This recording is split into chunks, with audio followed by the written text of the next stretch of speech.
Nyaradzo, for example. I mean, of one of the universities, people are fond of writing a lot about the, Nyaradzo, customer retention and things like that, and they are focusing on that one company. So we are that at undergrad it's acceptable, but at masters we are looking at a sector, something that is bedeviling a certain sector, a real problem, not a problem of imagination. So these are some of the few essentials that you must know. That in terms of font, Times New Roman, 12 characters per inch, or you can use Courier, 12 characters per inch, or Arial, 11 characters per inch. In terms of page size, of course, we are using A4. It's portrait with the following margins: 2.5 centimeters on the top, right, and the bottom margins. Sorry, Prof. Yes. Sorry, Prof. Are you moving your slides, or was we only seeing the first page of your presentation? Is that you're only seeing the first one?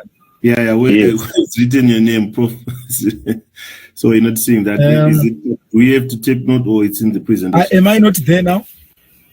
Is the first page that's still there? It's still the first page. Yes. Yeah, because I'm presenting from far away. So okay. Anything you are seeing there? It's still nothing yet.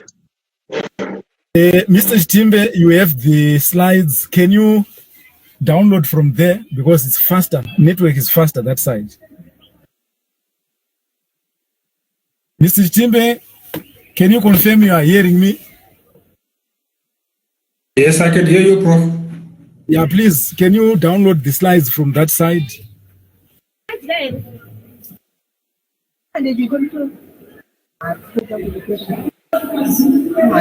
Are you trying?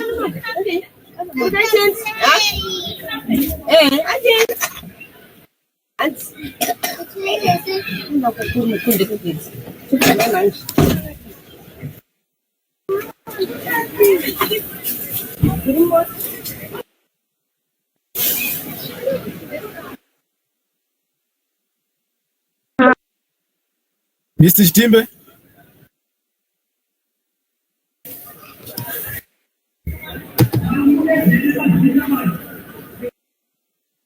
Mr. Chitimbe, are you doing something? Hello, Prof. How can I help? I'm asking Mr. Chitimbe to load from that side, because from here, maybe it's because of network time. It will take me more time to allow students to get the next slide, but it's faster if he is pushing the slides. Okay. Let me alert Mr. Chitimbe.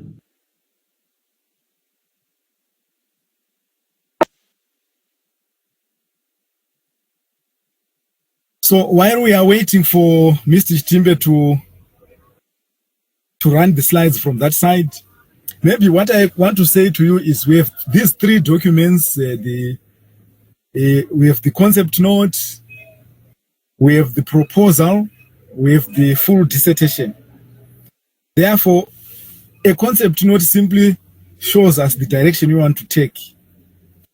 It simply tells us what you want to do. It's maybe something like about 4 pages in total, about 4 pages. But when it comes to a proposal, we are talking of something like 25 to around 30 pages. You have included more headings, more topics. A concept note has very few topics or headings, whereas a proposal is more. And a proposal is a bit more detailed than a concept note. And a concept note shows us direction. Sorry, the proposal shows us the direction of what is going to be your first chapter, what is going to be your chapter 3 methodology, chapter 2 literature review. Mr. Chitimbe, anything? Can you unmute and let's talk, let's communicate. Which number slides are now showing, Prof? Let's go to slide number 3. Yes, I think that's where we are. That's where I am. Yes. Yes, we can see slide number 3. Okay. So, right. So slide number 3 is basically talking about our font size, which is Times New Roman. It's shown there. Your page size is A4 portrait, 2.5 centimeters on both margins, top, bottom, left, right. And your line spacing, we are talking of 1.5. We are talking of 1.5 line spacing. It's better to go no fit. Right, let's go to slide number 4.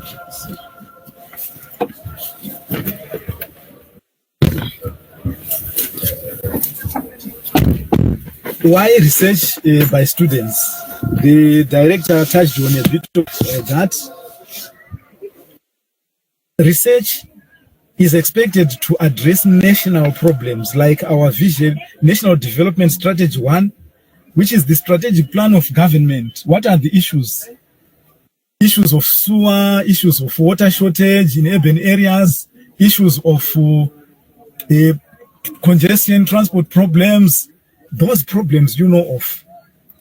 There are people who want to start businesses, issues of finances, issues of strategies, marketing. When somebody has a business, needs to market it, what are the problems? So we also have NDS2 and the Vision 2030, which encompasses both NDS1 and NDS2. You need to read about them, scan through. Then also we have regional issues covered by the African Union Agenda 2063. So it's like a 50-year strategic plan of Africa. Just Google it and just find out what issues are being talked about. One central issue there is about innovation, industrialization. Then also we have international problems captured in what are called the 17 SDGs, Sustainable Development Goals. There are problems there. Sustainable Development Goal 1 talks about addressing poverty. SDG 4 talks about education. So we have 17 of them talking about areas that require solutions from everyone in Africa. As you read newspapers every day, you are coming across corruption issues. Someone has been arrested in a municipality, in government. Those are real problems, societal problems. If you talk to somebody about them, they will agree with you, they are real problems.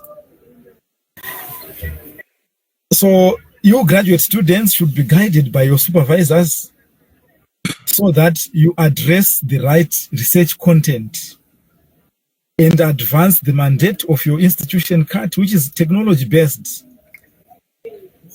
Things like innovation, entrepreneurship, industrialization cut across. It's not for people from the faculty school or faculty of engineering to industrialize or to innovate. Innovation can be done by anyone in any school or faculty. Then these days we are talking of Education 5.0, which covers the teaching like what I'm doing, research. Your lecturers do research, you are learning to do that same research. After doing this dissertation of yours, you can actually apply for a grant to carry out a research. You know, Ministry of like Finance can put in an advert in the press to say it is requiring tenders for consultants to research on how to make those people who are in the informal sectors pay tax, or for you to research on why they are not paying tax. So once you do this dissertation, it's training for you to become an independent researcher. It's not just for the exams, it's for life. Then community engagement is about taking those things we have learned to the community. And innovation is like changing how things should happen so that they are cheaper to do, faster, so that you earn more. And then industrialization is about forming companies. Right, next slide. Slide 5, developing a concept note. So your concept note has those headings. I will not say much about them here. I will talk about them in the next slide where we talk about the proposal, because they are almost like the same, except that this one is a bit shorter and the headings there here are much less than the one for the proposal. You have your guidelines, which you are going to get. They will also explain all these things. But once I explain how to write a proposal, you will understand also how to do a concept note. So a concept note is a very brief proposal to show where you are going. So now let's zoom in on the proposal structure. Cover page. So the cover page is where you put your name, logo of your university, your title of research, and the year, month and year usual of submission. In this case, it will be January 2025. So you are also given the guide of how the page should look like. Your background to the study. The background is the evidence of the problem. If we are talking of the problem of diseases caused by maybe sewer in towns, you are going to talk about publications. What are they saying about the problem of sewer? What is precipitating it? And what have other countries done about it? So in the statement of the problem, I think you need to get this clearly. I mean, the background. The background must be written in a funnel approach. Eliminate the problem internationally. It means countries outside Africa, maybe the developed world. Do they have a similar problem? Or maybe theirs is less? Then come to Africa. Talk about other countries, South Africa, Zambia. So it's like you are Googling from what you get from Google Scholar or other sources. Now talk about those problems. A study by Sifile 2021 conducted in Zambia discovered that or established that blah, blah, blah, blah, blah, blah.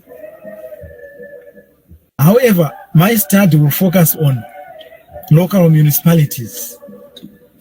So you are trying to create a gap. One study focused on Zambia, yours is focusing on Zimbabwe. That's a gap. Maybe that study used positivism. A questionnaires you are going to be using, the multi-method. You are going to use a questionnaire, an interview guide, maybe observation guide. You have tried to differentiate this previous study and your study. That is what we call gaps. So at the world stage, come to Africa, then you zoom in on your own country, Zimbabwe. Things that have been written about cities in Zimbabwe about the sewer problem. What have been the problems? And how have they been solved? What is the gap there that you want to fill by your study? So that's about the background of the study. So let's be clear about this one. Now your background can be something like 3-4 pages, because without that problem coming out clearly, there is no research.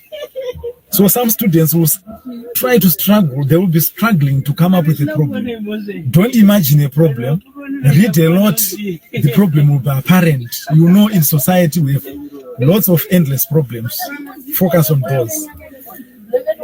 Then the statement of the problem is just a brief summary. Like I tell my students, just one paragraph.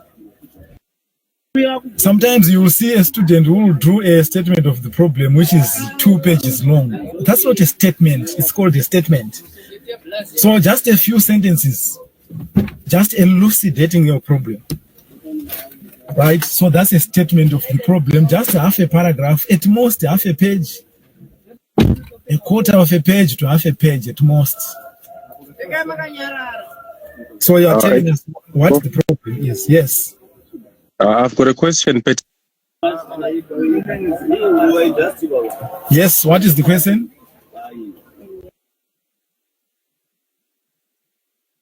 Okay, the student has gone mute.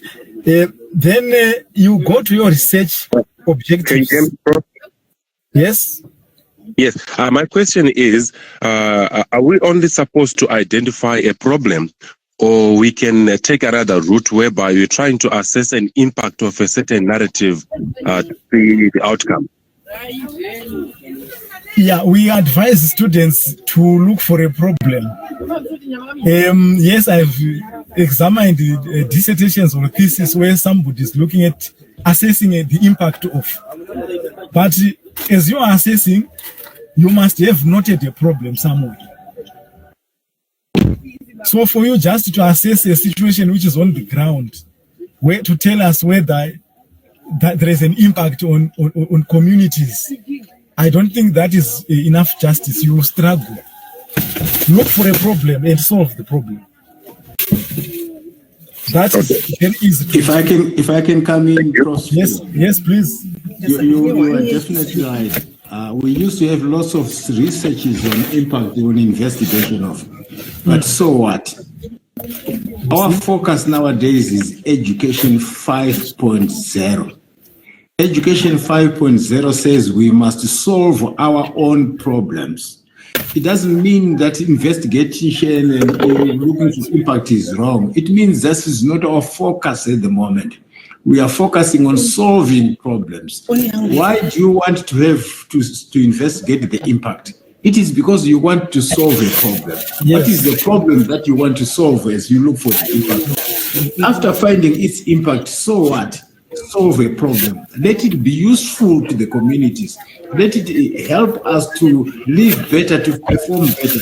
It must solve our own problems. So it's in the process of finding an impact, that is only a stepping stone.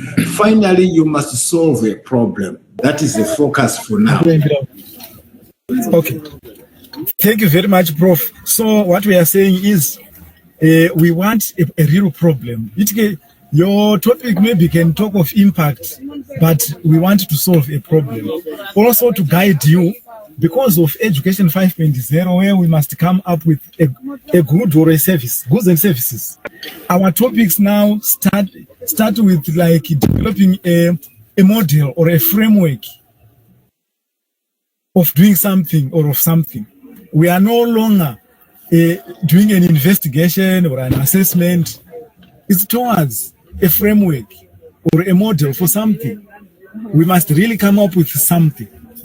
Okay, so let's talk of research objectives, which usually should be something like 3 to 5, focusing on the study. Yes. Yeah. Just to take you back, you're talking about developing frameworks and models.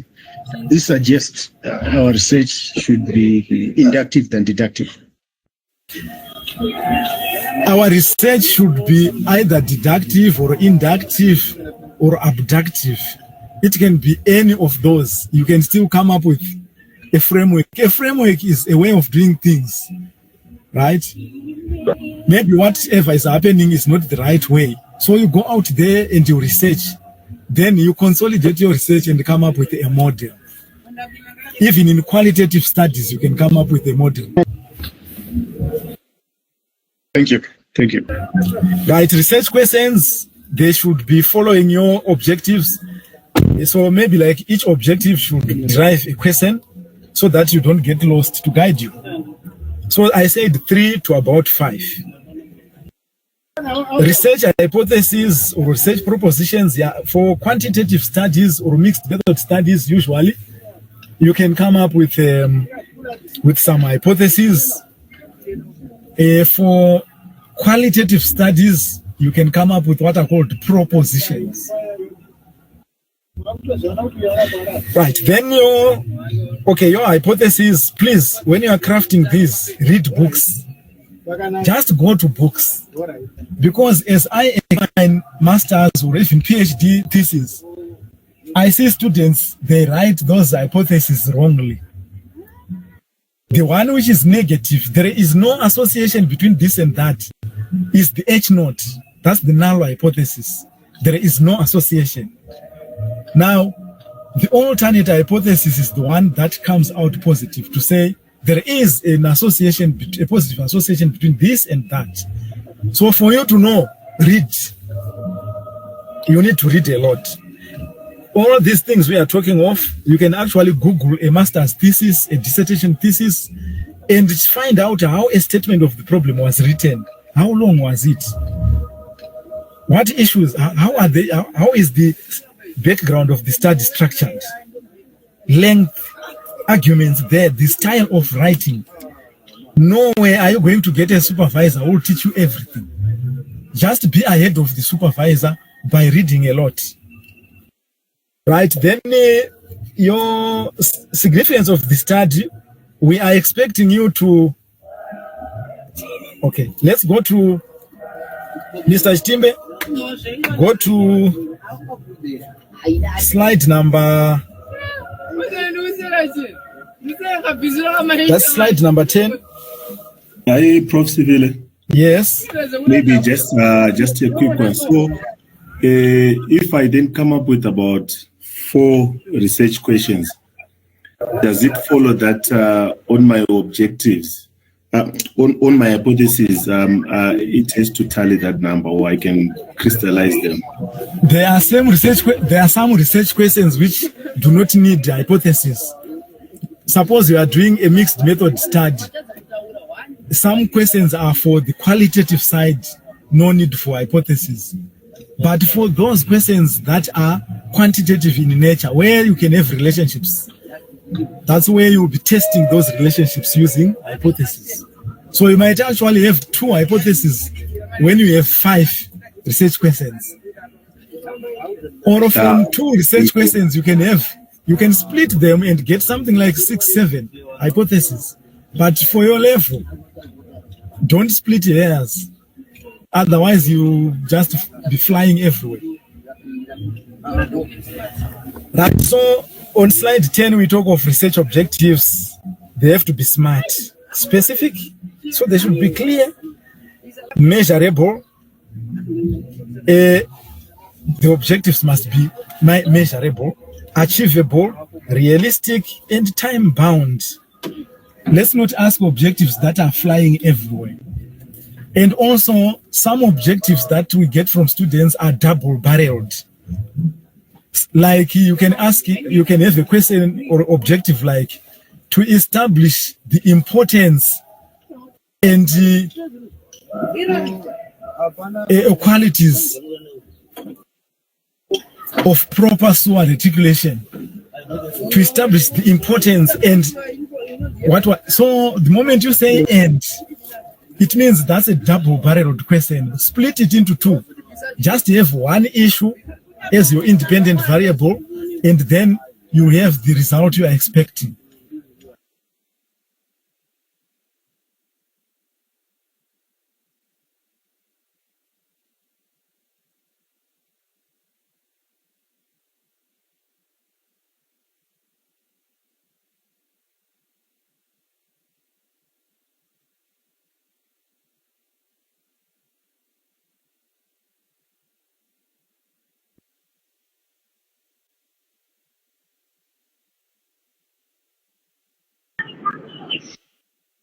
Let me see, we have lost the presenter. Let's wait, maybe might come back.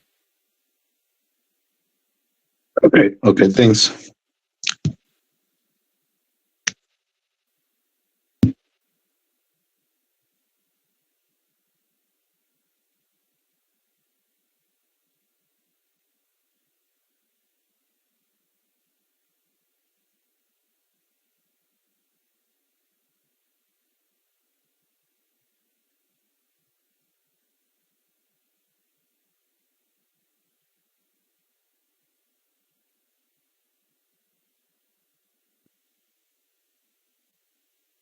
Have tried to get hold of Prof. Sivile, doesn't seem to be available. So let us continue. We were talking about objectives, that these objectives need to be smart. In other words, they have to be very specific, be clearly stated so that you are able to know what it is talking about. This is why he was making reference to them not being double-barreled. They must be measurable so that you can quantify the kind of achievement that has been made. They also must be achievable. We don't want an objective that is stated for which you cannot achieve. So why state it if you are not going to achieve it? Because an objective is a goal that you must attain at the end of the day. We want them to be realistic and relevant to the situation.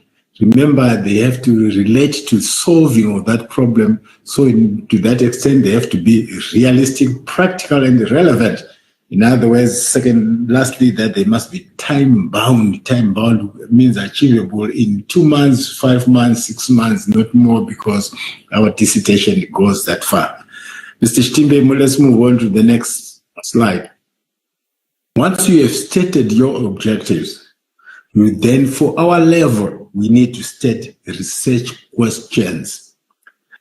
I know in certain institutions, they don't need research questions. For our purposes, we want you to state research questions so that you know how to state these research questions.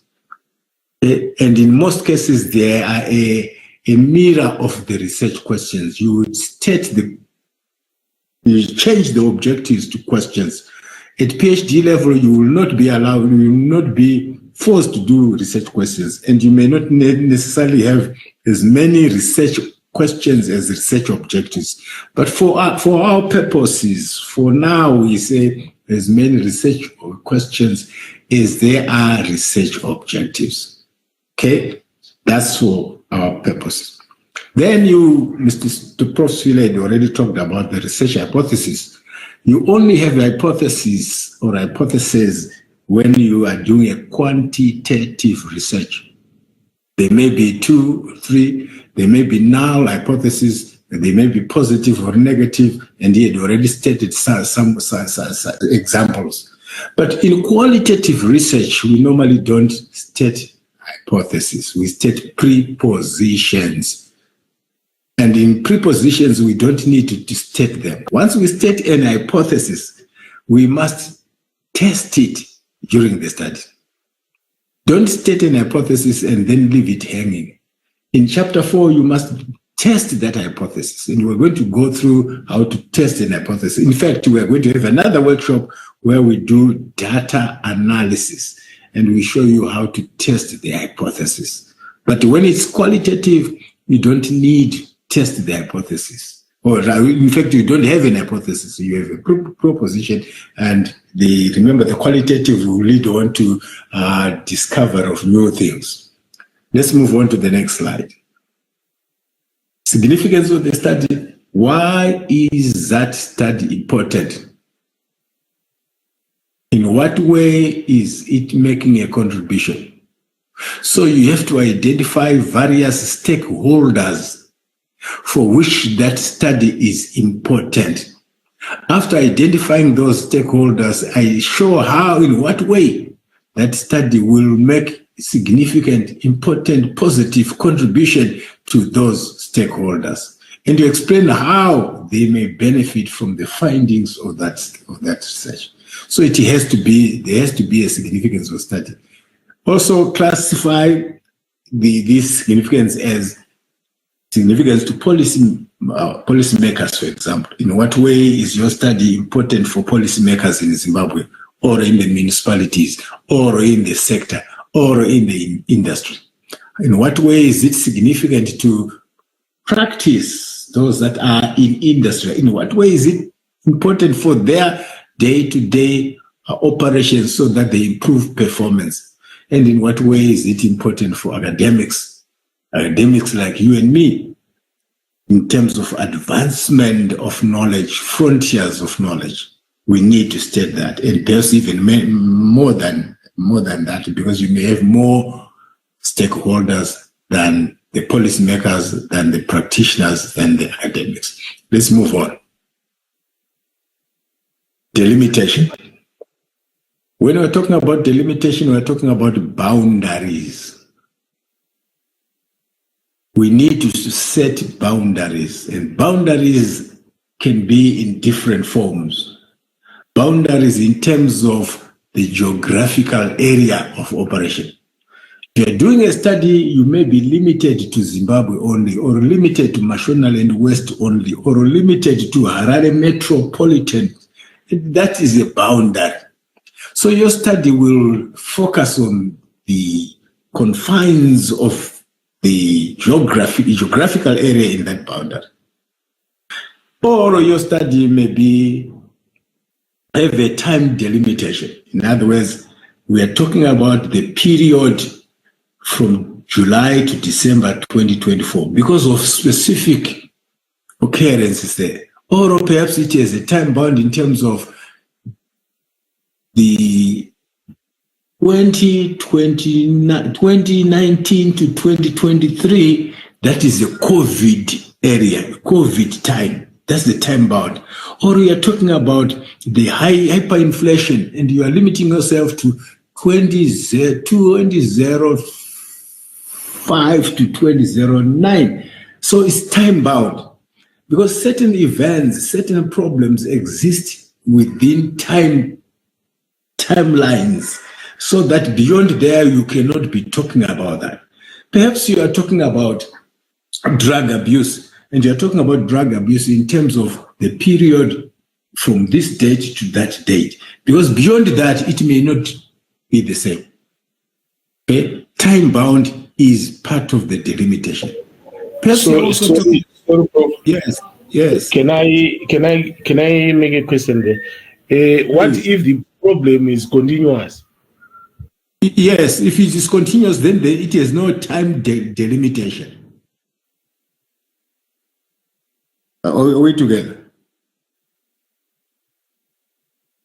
It's fine. All right, it's Fine. okay. Thank you. Yeah. It doesn't have to have a time delimitation. We are only giving examples of delimitations, and there may be more delimitations than we see here. Okay? Your delimitation may relate to your target population. While perhaps in your study you are talking about orphans. Excuse me, Prof. Yes. There's a follow-up question to what? Yes, sir. There's a follow-up question to what Jane asked about the continuous problem. Yes. Is it not possible to put a timeline delimitation on the basis of the research period that we have? We know it's continuous, but under this period that we studied, it is also possible. It is very possible also to do that. If, for example, you say, while the problem is continuous, my study is confined to this period because before and after that period, in the first place, I may not be available, but also things may have changed. So when you study, you see the findings of my study. Know that this is the period in which I undertook the study because it has specific significance. It has specific occurrences there. I get you right. You are definitely right. So I was not talking about the population. You may be undertaking a study, say, on whose population are orphans in Zimbabwe. That is a target population. But sometimes you define population orphan very differently. Orphan can be children without both father and mother, without parents. But sometimes in your study, you want to limit your definition to only those who are in a particular province, particular sector, or perhaps those that have one parent only, you call them orphans. So you can have delimitation in terms of population. Okay? You may be talking about farmers. There are lots of farmers in Zimbabwe, but your limitation may be only those farmers that are under the contract mode of farming. So you have delimited your study. You may also be talking about field of study, and therefore you want to limit the concepts that you are studying on, and you may not want to generalize it. And so you specify that my study will be limited to the meaning of a concept in this way, or will be limited to an understanding of the problem in this way. So you have to have your own delimitation. I'm not saying that you always have to have a geographical, time-bound field of study and target population delimitation. I'm saying these are possible areas where you derive your delimitation. Let's move on to the next slide. Literature review. Let me hasten to say, when you are doing literature review, you don't begin doing literature review when you're in chapter 2. Literature review is the first thing that you do, because you cannot come up with a concept note. You cannot come up with a proposal when you are not reading. The literature must inform your background in the study. It must inform the statement of the problem. It must inform your delimitation. It must inform, in fact, literature review permeates everything. What is literature review? We are talking about what has been documented, academic writings. We have to ride on the shoulders of gurus that have gone before us. They show us the way. So when you come to this stage, you are amplifying what you've been doing. You have already done part of the literature review. Your concept note is a literature review aspect. Your proposal is a literature review aspect. But your proposal will have themes that will be covered in the literature review. It may, in fact, have some theoretical underpinnings. But when you come to this stage, you are now unveiling, you are now amplifying the literature review. I would recommend that when you begin chapter 2, which is literature review, you begin by explaining a few concepts that are part and parcel of your study, so that people are brought into the proper perspective. I would then recommend that you go into your theoretical framework.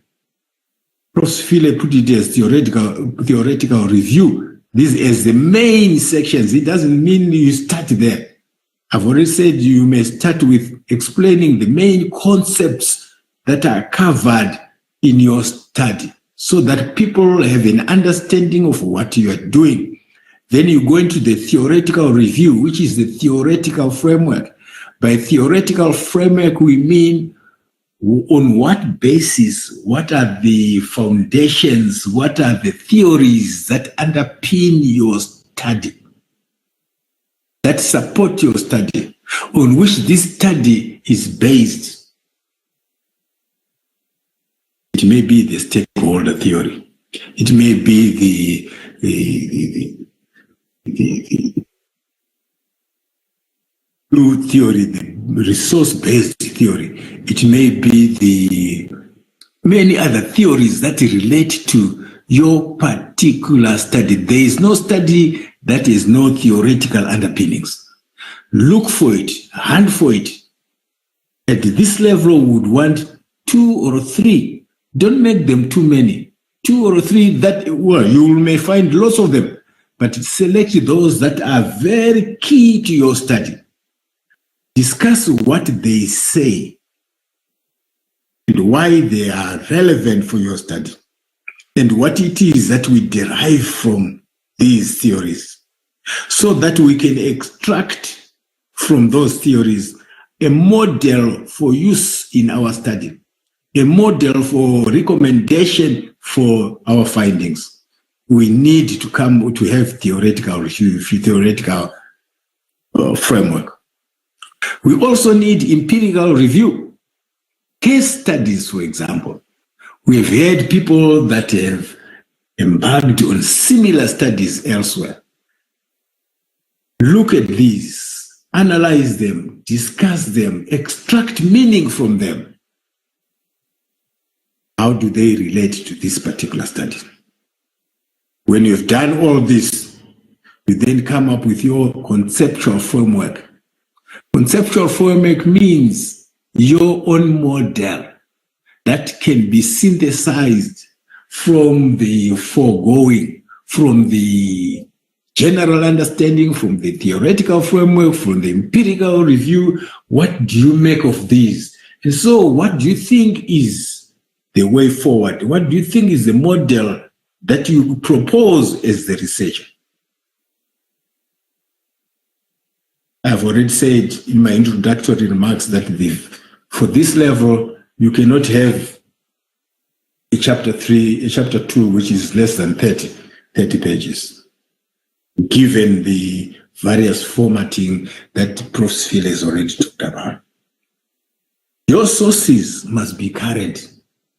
But remember, in the theoretical framework, we are talking about theories that may have been propounded in 1952.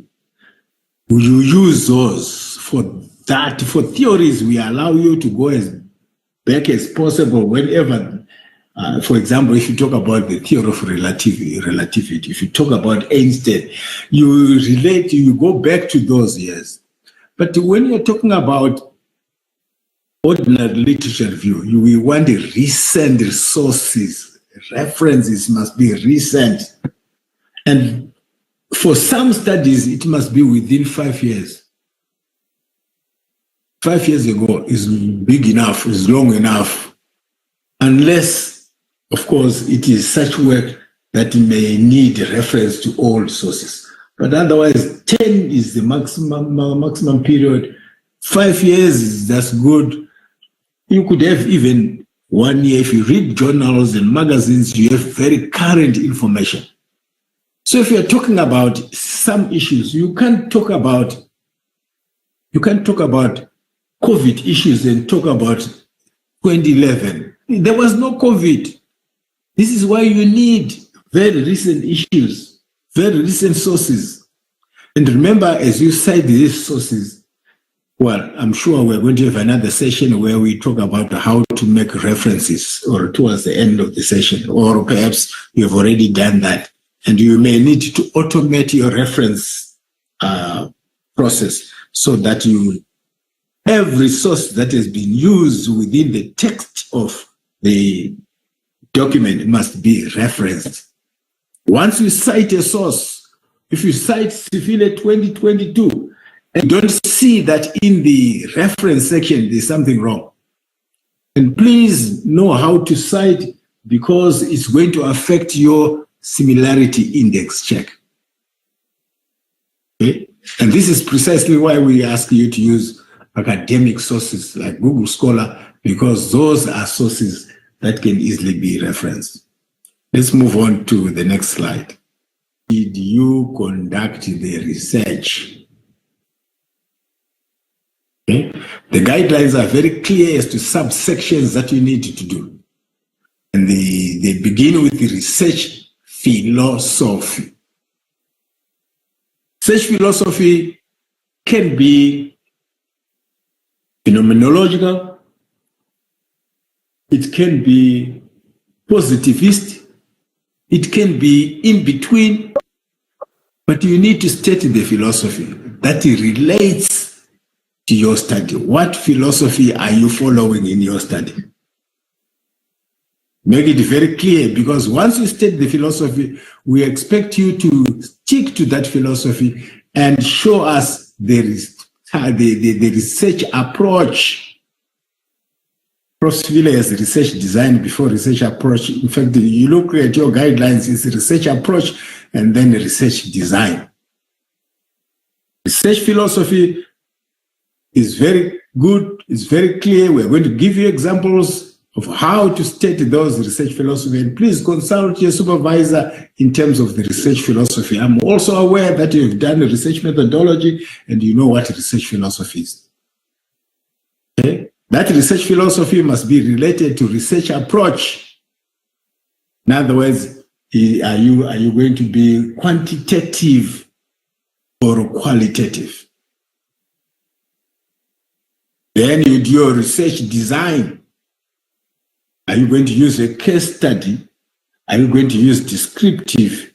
Are you going to use experimental? What is the design for your study? Please, in these sections, we don't require that you tell us what philosophy, the various foundations of philosophy, and so we don't need that. Don't tell us what an approach is and so on and so on. Don't tell us the design and the various kinds of designs. Don't tell us. Tell us what philosophy you are using in this study and why. Tell us what approach you are using and why. Tell us what design you have adopted and why before you go into your target population.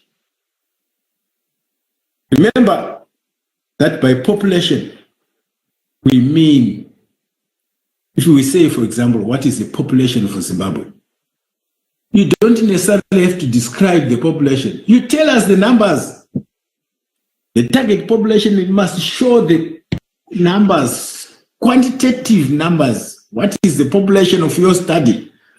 Is it 384? What is the population? Is it 10 million? And why is it 10 million? Or how did you arrive at 10 million? And why do you need that 10 million? And what limitation are you giving us on that? What is your target population? Please support it. When you have your 10 million as the population, perhaps you have your 17 million as the population for Zimbabwe. So what is your target sample? What is your sample size? You obviously cannot deal with everybody in the population unless your population is small.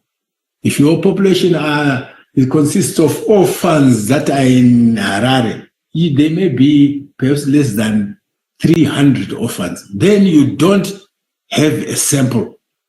You use, for your study, you use the whole population as your sample. We call that the census method. Okay? You use the census sampling method, in which case the population is the same as the sample. But in most cases, your population is very big. So you cannot deal with the rest of the population. You need to sample. How do you sample? Sampling requires that you become scientific. You do not just thumb suck and say, I'm going to use 74. No, are you going to say use 293? Why? Where is it come from? It must be scientifically deduced. You use certain formula. Perhaps you use the online formula for sample calculation, and in order for you to come up with the sample size, it must just be scientific. When you've come up with your sample size, then you talk about how are you then going to sample. If you say my sample size is 300, how are you going to select those 300? It's one thing to say I'm going to use 300, but how are you going to use those 300? And by making a sample, you need to show if it is quantitative. Yes, you are going to, you may have more numbers because you may need to use questionnaires, and with questionnaires you can reach out many respondents. But if you are going to have a qualitative study and you are going to have interviews, there's no way you are going to interview 300 people in the space that is available. So you need to sample properly. There are qualitative ways of making a sample, because in qualitative study, you may want to use focus groups, you may want to use observation, you may want to use interviews. You cannot interview so many. So you need specific ways of doing that. And the sample for the population, the sample from the population of quantitative study is different from this sample for the qualitative. In the qualitative, normally we don't even have a sample. We use what is called the saturation method, so that you go into the people, into the population, you interview as many people as possible until you come to a stage when the responses that you are getting are no longer making any difference. If you go to the next person, you find that the responses are what you have already extracted, and therefore we say you have reached saturation point. So for qualitative, normally we don't use sample size, we use saturation point. Please read about that and be able to apply it. Then you talk about your instruments, what kind of instruments they are going to use. Some will use questionnaires, some will use observation, others will use interviews, others will use focus groups, others will use so and so documentation. And so what instruments are you going to be using for data collection? And what procedure, therefore, are you adopting for you to do that data collection? Before you then take the data, clean the data, present the data, analyze the data. What methods are you going to use for that? Remember, this is part of research methodology. You are not yet presenting, analyzing. You are telling us how you are going to do that and how are you going to ensure that the data is reliable and that it is valid. Reliability will mean that you can use that data, you can collect that data at any time and you still get the same results. You need to test for it. And there are scales, there are statistics that you use for reliability and scales and statistics that you use for validity. And of course, ethical considerations must be put into place. I'm sure I'm taking longer than necessary. Let's move on to the next slide. Research philosophy, we've already dealt with that. That's what I was talking about. Positivism, interpretivism. Okay, you state what you want and why. But many people will want to use pragmatism. Pragmatism is in between. It's a mixture of positivism and interpretivism. You can choose positivism and use positivism only. You can use interpretivism and use it only. Or you can use to have pragmatism. The choice is yours, depends on your study, depends on your research. Okay? But once you say, I'm going to use pragmatism, please show it in the instruments that you adopt. Show it in the data that you collect. Show it. It must also reflect even in the objectives that you have to show that you are using both pragmatism and positivism. Let's move on. Okay. Research design, we've already talked about. You see, case field experiment, we've already done that one. But remember, I said that you begin with the research approach before the research design. Let's go on. Target population, we talked about that. I didn't know it was coming as detail. Remember, I'm taking over from Prof. File. Sample size calculation, Riosoft, I was talking about the online Yamane formula, Craig-Morgan formula using in order to come up with a sample size. There must be a scientific way of coming up with a sample size. It's not thumb sucking. Let's move on. Sampling methods for quantitative, we've already talked about that. You can use simple, random, stratified, systematic, cluster, read about that. Qualitative, purposive, convenience, quota, and snowball. Snowball in particular is very good for qualitative. You're asking people about a certain event, a certain occurrence. You go to the first one, you ask them, and you also inquire, who else can I go to for the information? They refer to you to the next person, and the next person, snowballing. Let's move on. Research instruments, we've talked about that. And for quantitative, is mainly questionnaire. Because remember, we want figures that we are going to analyze quantitatively, statistically. That's where we're going to use SPSS. And we may require secondary data. Secondary data is data that's already available in our shops, in the meteorological center, in statistical offices, in our organizations. Data about student enrollments is secondary data. It's already there. We only have to have recourse to that data. Qualitative is slightly different. That's where we're going to use interview guides, focus groups, observation. We talked about those. Let's move on. Presentation and analysis. For quantitative data, we will need to analyze it quantitatively. Okay? For example,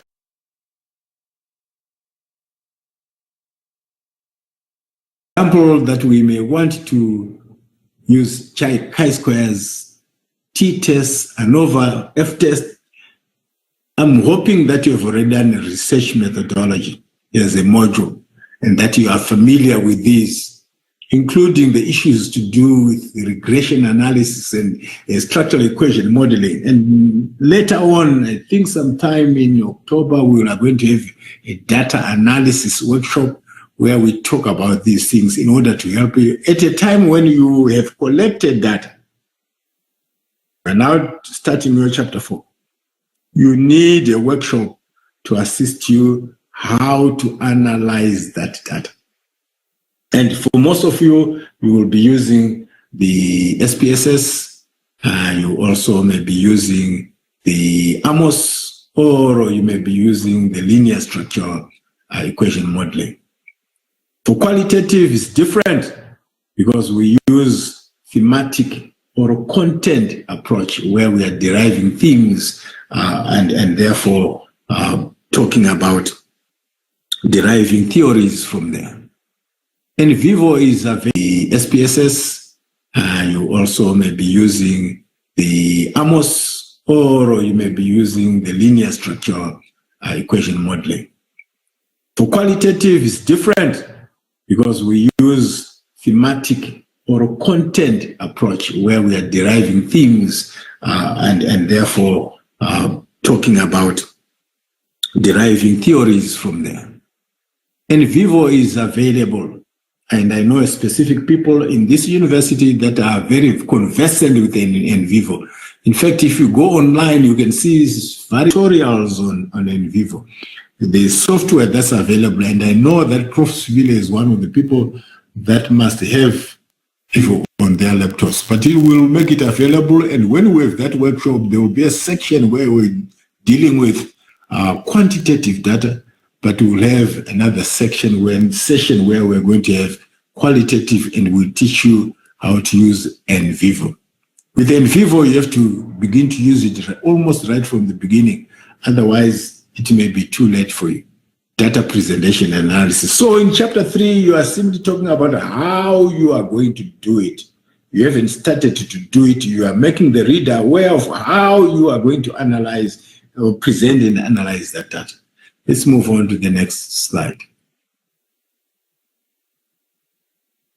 Okay, reliability and validity. We talked about that one. Next slide, please. Our consideration, please, nowadays is very important that we seek we use ethical means of collecting data. It's very important. This is why you may need to prove that, in fact, the respondents were informed and they consented, they agreed to answer these questions. It is very important that you also ensure that there is confidentiality on the responses that are given, so that the respondents are not victimized. Avoid any harm that may befall the people that you are using as part of your sample. Okay, let's move on.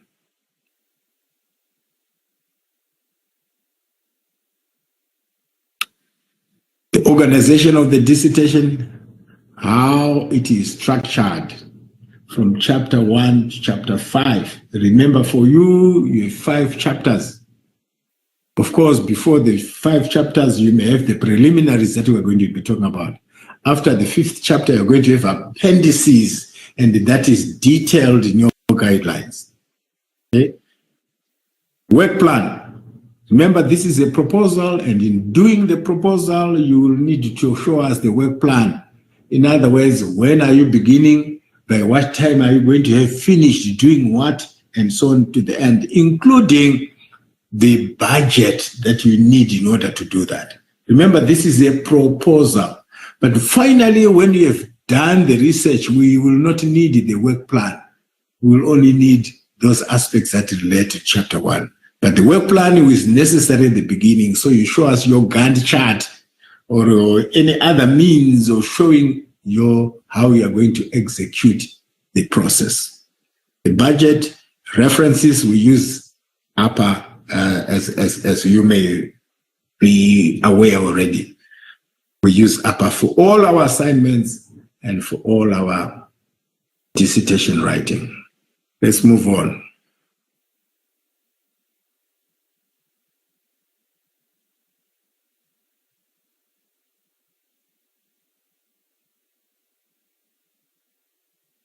Next slide, please.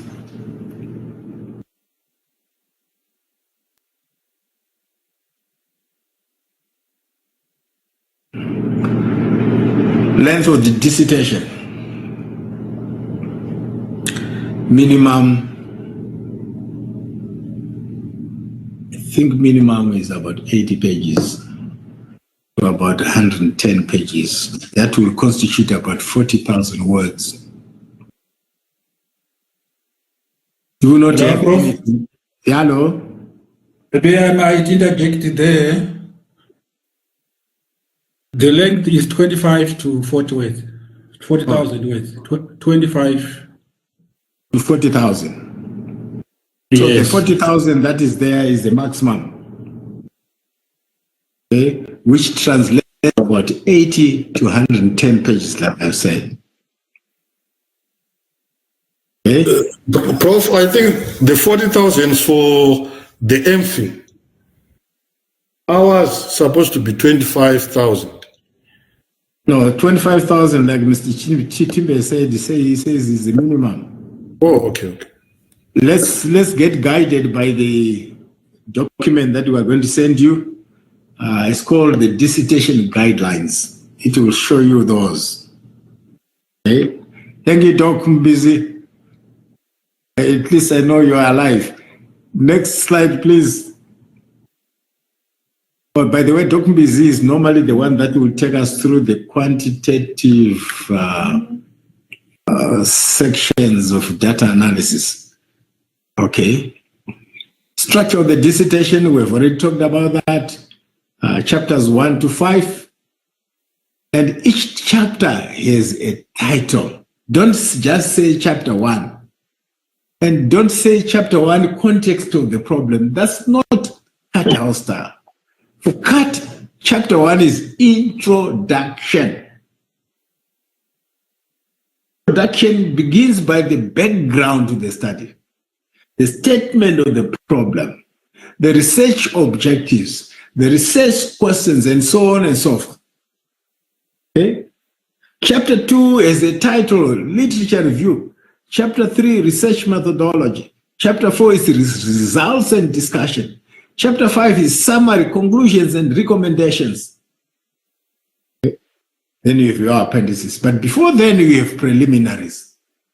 Okay. The preliminaries will begin by the acknowledgements. It may be the abstract, it may be the contents page, the cover page, and so on and so on. But these are numbered in Roman numerals. The chapter 1 to chapter 5 will then be in the numbering, normal numbering structure of the dissertation. Let's move on. We are behind time. Okay, submission of the dissertation. All dissertations before submission will have to be subjected to anti-plagiarism check. When they have passed the test, and the most that we accept from you is 20%. When they've passed the test, you get an approval for submission from the supervisor. Then you send to the GBS dissertation at CAT. And you must copy your supervisor. If we receive your dissertation and we notice that you have not copied your supervisor, we reject it. It must always be copied to the supervisor because we want the supervisor to approve that in effect this is the dissertation that they supervised. Otherwise, it will not go through the examination process. Okay? We will take what the check for plagiarism says from the supervisor, but as GBS, we will also test it to ensure that it conforms to our expectations. Please avoid copying. Please avoid using guidelines from other universities. Please avoid using artificial intelligence, because the same test that we do will check not only for the ordinary plagiarism, it will also check for abuse of artificial intelligence. Okay? And as you submit, you need to have progress report signed by the supervisor. Let's move on. Similarity index check, we've talked about that. Annexures, approval form, declaration, and permission letter, they must be signed and submitted. Let's move on.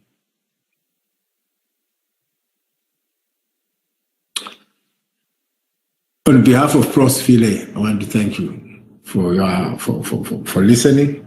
I'm hoping that you have learned one or two things and that you are going to apply these things in your dissertation writing journey. I thank you. Any questions, ladies and gentlemen?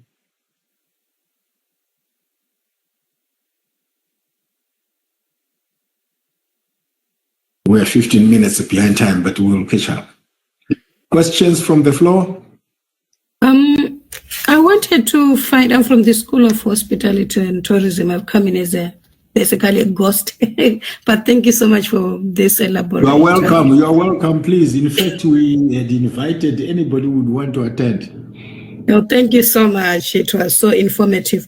I wanted to find out about the proposition. You said that, you mentioned that in qualitative research, there is no need for a hypothesis, but there should be a research proposition. How does one write that proposition? Hypothesis normally, remember Prof. Philae talked about the H1 and H0. And that hypothesis is going to be, Dr. Mbizi, are you there? Dr. Mbizi? Because it's normally him that teaches this. But for qualitative research, remember the objectives are different. In the qualitative research, you want to find the feelings of people.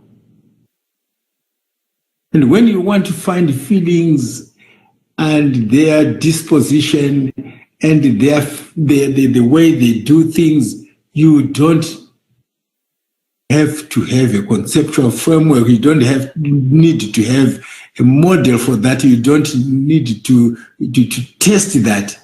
You only come up with observations and come up with themes that arise from there. And therefore, the testing is not the same as that you would do in quantitative study when you use statistics. In qualitative research, you are not going to accumulate quantitative data that you then put in SPSS. You cannot do that. In qualitative research, you're asking people, you are making observation, you are making interviews, and you draw deductions. You want to infer from there. It's more of inferences, and therefore you come up with what may be happening. You come up with themes. You come up with the way they think, and therefore it is a proposition more than an hypothesis.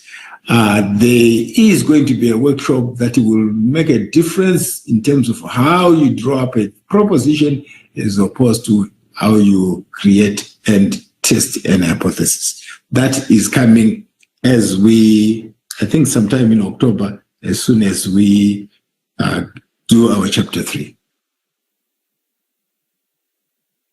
Any other question?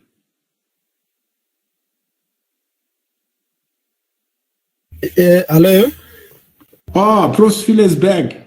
I think I had lost you was that for too long?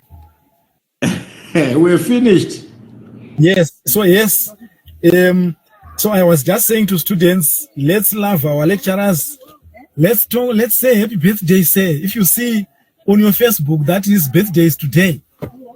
Let's ask them about the weather and then go on to ask them about our class, whatever we are doing. So it's this is not like meta. Those people love you a lot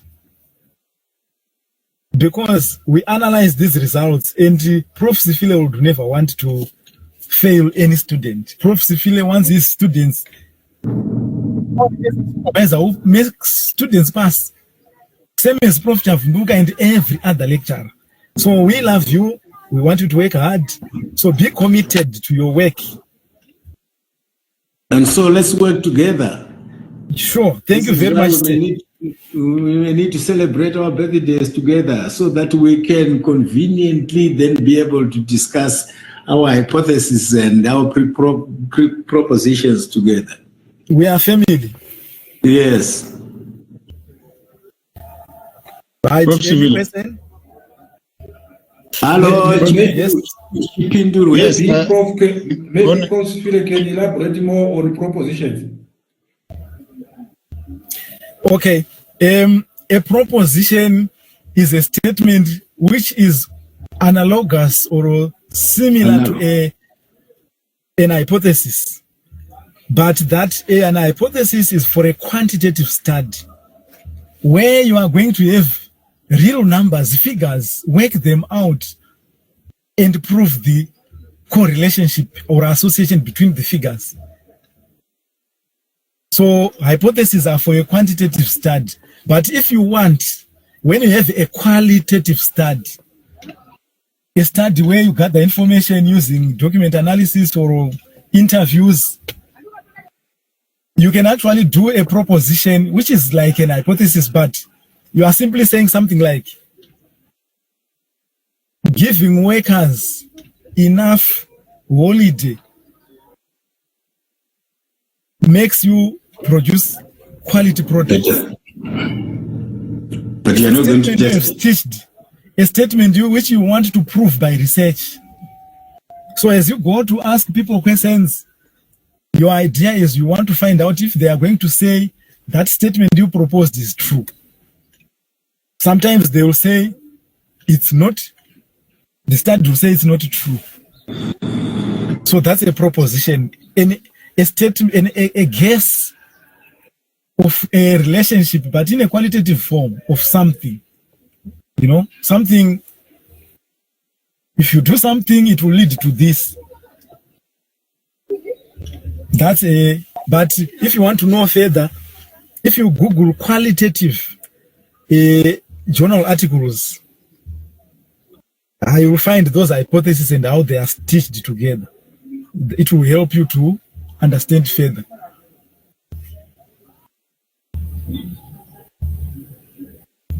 Anything else, ladies and gentlemen? Chipindure, the question? It was just on a lighter note, nothing really serious. Okay. That Prof. Sifile was talking about greeting and interacting with your lecturers and all of that. How much does this contribute to the maximum so that we know how intensive we should pursue that one? The thing is, you mean the greeting? Yes, sir. It does. Yeah, you see, the issue is you develop a rapport with your supervisor. By that, your supervisor will get into your shoes and he will continuously ask himself, am I doing enough to my students? The supervisor will become very close to you and will want to share with you as much as possible to make you a better master's student. But if the students are mute, there is a tendency of the lecturer to also be mute. People are not communicating. Most likely, both will be failures, the supervisor and the supervisee. But as you talk and, you are liberating your minds, you are throwing relationships. Don't ever think there is a very difficult supervisor. No. Make that supervisor good. Thank you very much, Prof. Phile. We are on a journey, a 6 months journey. We need friendships. We need partners. We need someone who we can talk to and rely on, who confide in. And the more we discuss other issues together, first, the more relaxed we become and the freer we are to talk about what is bedeviling, what challenges we are coming across, and the more we, I think, can help each other. So directly it doesn't contribute, but indirectly it influences how we associate, how we assist each other, how we journey together. I'm hoping that there are no further questions. I think I have one more for you. Yes, yes. I think dealing with the budget. Any advice on dealing with the budget? Maybe, I don't know if personally I'm unemployed. I'm a master's student who's a housewife, and I know that my budget will have to come from the family groceries. How do we go about looking at the budget for research without at the same time inspiring people to go into research and not get stuck to say, I don't have money, I can't start? Yeah, so what basically it means is that... But one is taking budget is not just about the money, it's also about your time. As a housewife, you need to budget your time. And so every day you must have time that you set aside to do your work. Otherwise, you will not finish. Please don't wait until the last few months, last few weeks to really work on your dissertation. This is why we've given you timelines, milestones to achieve. So the budget begins with, remember we talked about the Gantt chart that you have to follow. You have to budget time, and the family will be affected in some way. But also budget includes the finances that are necessary for you to, particularly to do the data collection, the interviews, the printing, the traveling. Be honest with yourself what you need. If possible, have your organization help you in the budget. I remember the university helped me to do my research when I did my PhD. I had 10 research assistants, one in each province, and they were paid because my data analysis was heavy.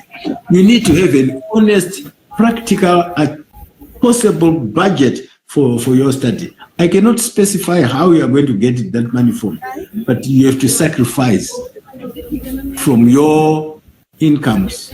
You have to sacrifice from your organizations. I don't know how else you can get that budget. But if you don't have money to do data collection, how are you going to collect that data? There are also other cheaper means of collecting data. Nowadays, people may collect data online and be able to make it cheaper instead of traveling. I don't know, Prof. are you there?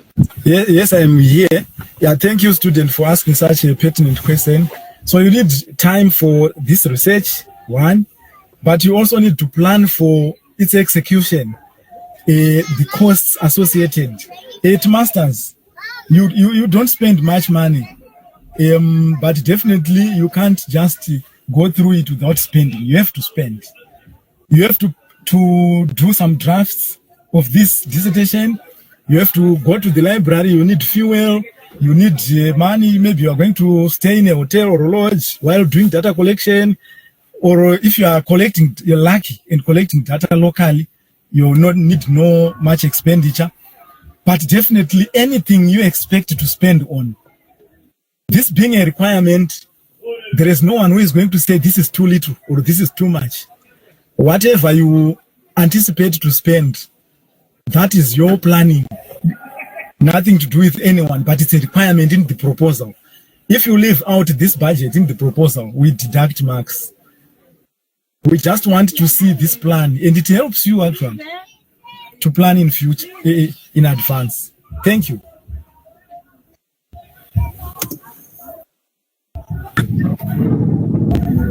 It leaves me to thank Prof. Phile for the presentation, because it is his Thank you very much, ladies and gentlemen, for the questions. Thank you very much for attending to it.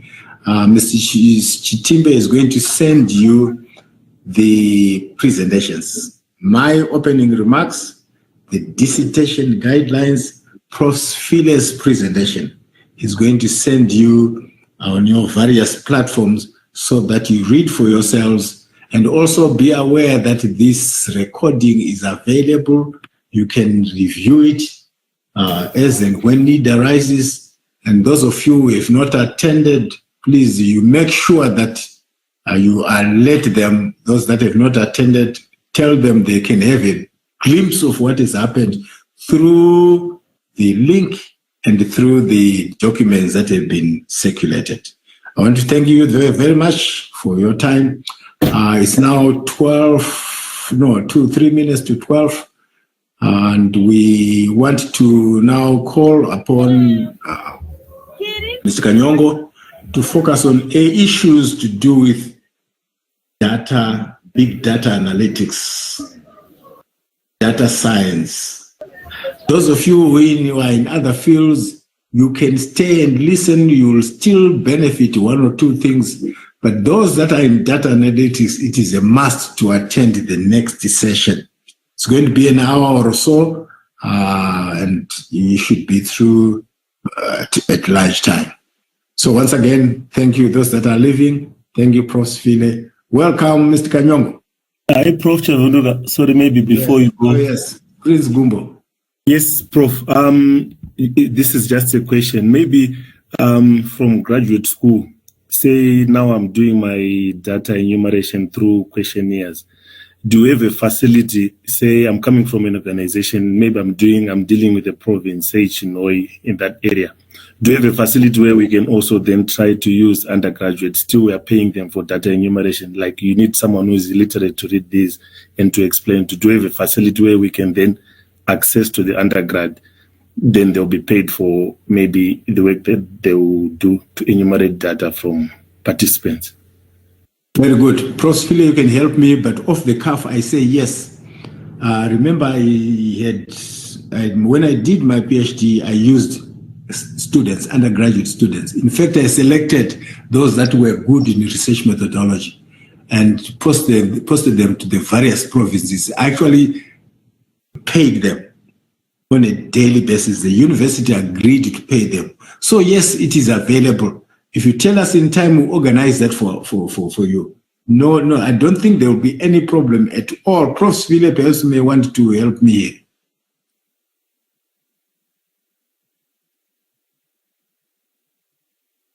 Oh, we have lost him. Anyway, okay, thank you, Prof. Definitely, we can help me. You can help you get in touch as and when you need assistance. Particularly if you are going to pay them, who would say no? Thank you, Prof. Thank you. Otherwise, thank you very much, ladies and gentlemen. Those that are leaving, thank you. Bye-bye. Let's meet in cyberspace. Please, we'll soon be posting your allocation of supervisors and begin immediately to work on your concept note and relating with your supervisors. But remember to register, because if you are not registered, we are not allocating a supervisor to you. Otherwise, those that are going, please go well. Those that are remaining, including from other schools and departments, please stay. But in particular, data, big data analytics students. Mr. Kanyongo. Hello, sorry. Yeah, my apologies. My apologies, Prof. After this seminar, I think I have to go back to the drawing board. So is there still chance for us to change our topics, the ones that we posted on that portal? Thank you. What you posted on the portal are indications. They are areas of study. Get me clear. The topic is only finalized on submission. In fact, even after submission, right now we are working on dissertations that have been submitted, and we are revising the topic. We look at what you have done. We look at the product. We say, what name do we want to give this one? What you have come up with so far is only indicative of the area of study. It is not necessarily the topic. You don't give a child a name on the conception day, but you have some rough names, but it's not really cast in stone. What it must be cast in stone is the statement of the problem. What problem are you solving? And in the process, we will be redefining the topic. So don't worry about the topic. Okay? Topic will be finalized later. What you have is a rough area of study, your indicative topics. And I'm sincere on this one. So thank you very much. Mr. Kanyongo. Yes, thank you, Prof, for affording me this opportunity to make my presentation. And I thank Prof. Sefile and yourself for the earlier presentations. I really enjoyed them and I benefited. And I do hope students have also benefited from your presentation. Thank you so much. Mr.